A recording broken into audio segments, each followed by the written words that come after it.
Good morning, children. So, we are going to continue with chapter 9, that's coordination compounds. And today, this video is very important for you because we are going to learn how to write the nomenclature of coordination compounds. And that's the heart of this chapter, indeed. So, we get started with this topic, how to name the coordination compounds. We have already learned that in a complex there is a central metal atom and ligands bonded to it. Let me take one example for you. Let us say we have a complex like platinum, right, is a central metal atom. Amine is a ligand. Then the another ligand is water, not water, we call it as aqua. And the third one is say chlorido. Fine. That's the complex. So can you just understand how I have written this complex? So keenly note it down that first of all, it's the metal atom which is written, followed by the ligands. And it's not your wish that you might write the ligand in any way you want. No, there is a set rule for it. Ligands are always written according to their alphabetic orders, right? So, amine, I said, I'll write down here amine. So, since it's AM, so the first letter actually of the name of that ligand has to be considered. So the first letter is A. So it is cited first. Then the next one is aqua, AQ. And the third one is chlorido, right? So chlorido means there is C here. So ligands are always cited according to their alphabetic order. That's the first very important thing. So the first point I have already mentioned that it's a metal atom which is written first followed by the ligands. But while naming, it's just the reverse.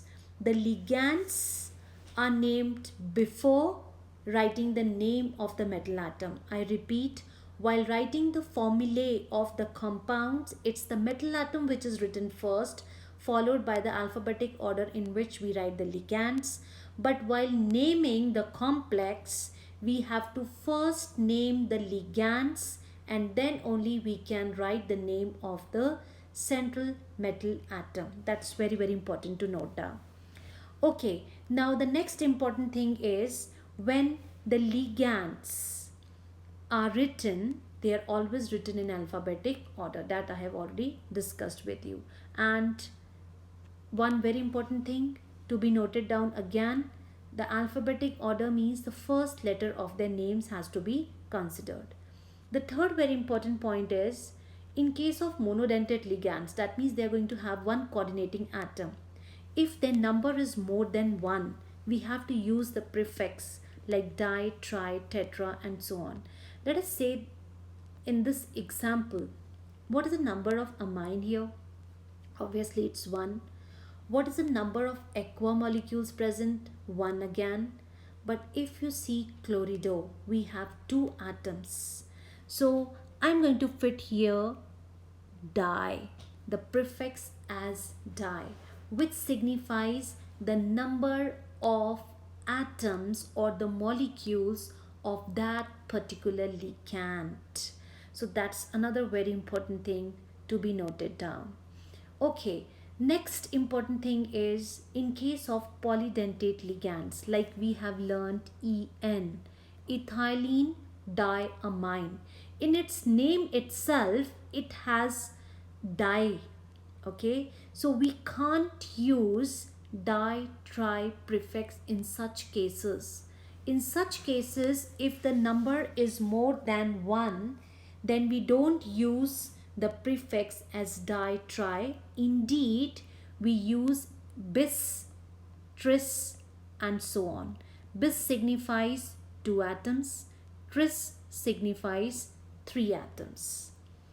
This point also I have discussed before, that's point number 5, that all the anionic ligands are ending with O, right? It's a convention to end all the anionic ligands with O.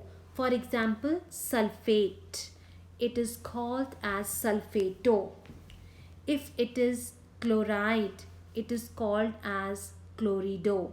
We have already discussed this before in this table. I can show you the table which I mentioned over here.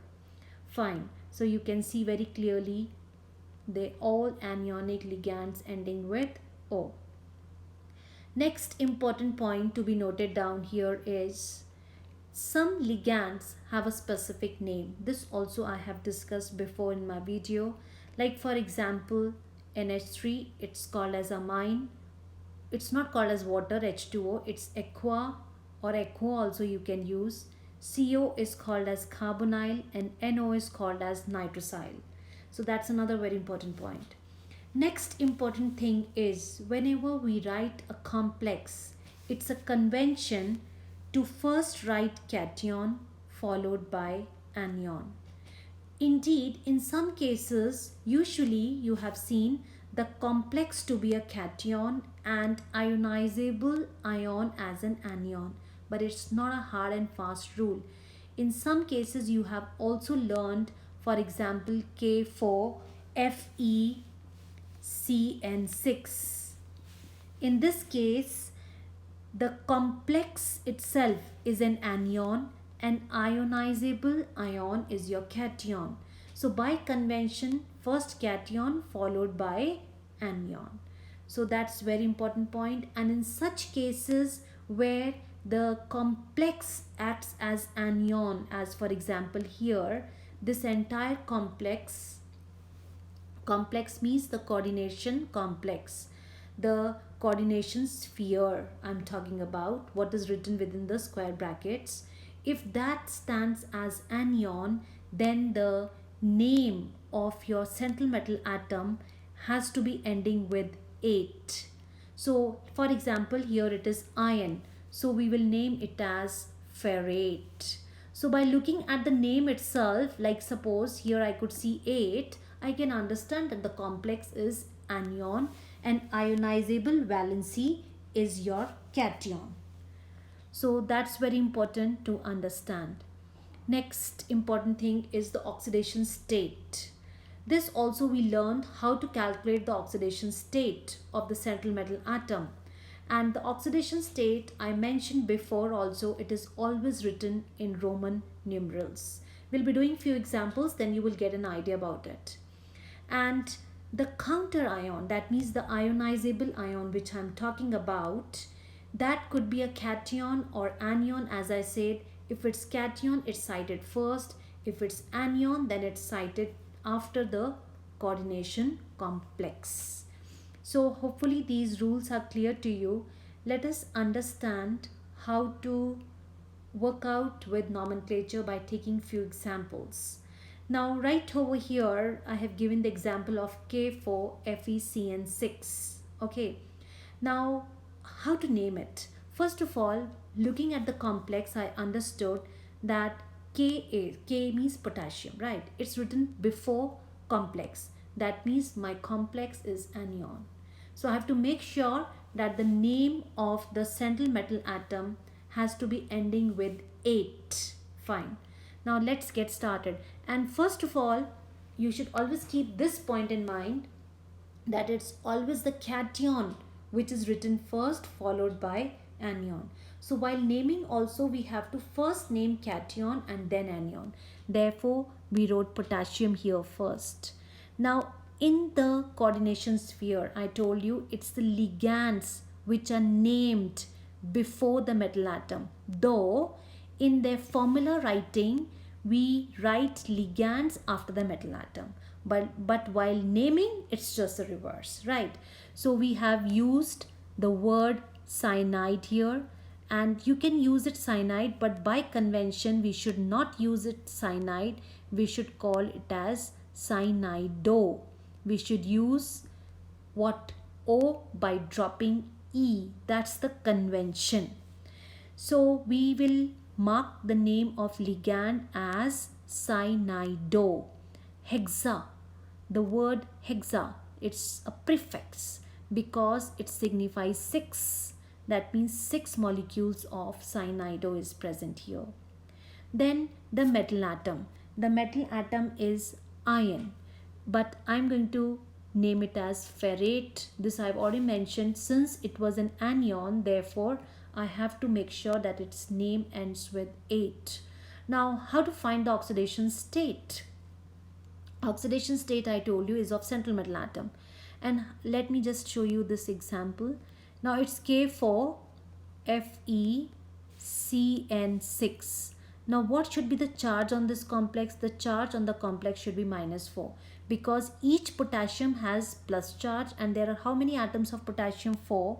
So the total charge becomes +4. Therefore the complex would have -4 charge. Now let us calculate the oxidation state. This is X, right? Plus cyanide is -1 into 6 equal to -4. So X comes as +2, and here we go. 2 is written in Roman numbers, right? That's oxidation state. So remember all these things.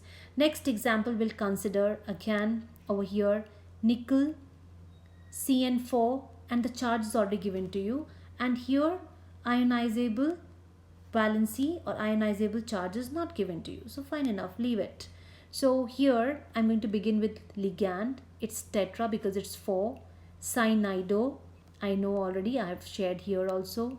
Now again the charge is -2. That means it's an anion. So I have to name it what ending with 8. Therefore I'm going to name this central metal atom as nickel, not nickel, nickelate. This 8 is a must. Again, oxidation number, if I have to calculate, I will calculate here again for you. Let us see. So here nickel is X plus -1 into 4 equal to -2. So X again comes as +2. And that's the oxidation state, which is again written in Roman number. Likewise, you can work out with other two examples as well. The last one I would like to mention here, practically there is no charge given on the complex. Remember, when there is no charge given in the complex, it's considered as 0, not as 1. So this I would like to discuss with you, the last one. Fine. Now here it's 4, so I'm going to use tetra. CO I have already mentioned before, it's called as carbonyl. That's a specific name for it. Again the metal atom is nickel. Now I need to find out the oxidation state. Again X plus carbonyl has 0 charge. It's a neutral ligand into 4, and there is no charge means there is 0 charge, but we don't write it. Okay, that's understood. So I'm going to put 0 here. So X comes as what? 0. Therefore the oxidation number comes as 0 over here. Fine. So here are few FAQs given to you as a homework, right? So in the question number, this question part 1, we have to name them. That's the IUPAC, whatever I have discussed over here. The second part of this question, I want you to write the formula, okay, of each complex. So when we write the formula of each complex, the rules are the same, but the only thing is you have to take care that metal atom is written first, followed by the ligands, and ligands have to be cited in alphabetic order. Rest everything remains the same. Cation to be named before, and then anion.